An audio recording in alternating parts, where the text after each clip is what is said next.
ખબરોમાં બન્યા રહેવા માટે બેલ આઇકોન દબાવો અને એબીપી અસ્મિતાને સબસ્ક્રાઇબ કરો. સુરતમાં ફરી એકવાર ગેંગવોરનો કિસ્સો સામે આવ્યો.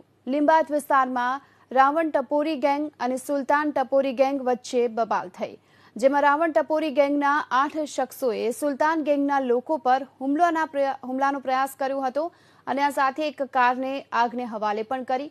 રાહુલ નામના શખ્સ પર જીવલેણ હુમલો કરવામાં આવ્યો. આ ગેંગવોરને કારણે સમગ્ર વિસ્તારમાં ભયનો માહોલ પણ જોવામાં આવી રહ્યો છે. તો સુરતના ઉધનામાં ફરી એક વખત ગેંગવોર સામે આવ્યો છે.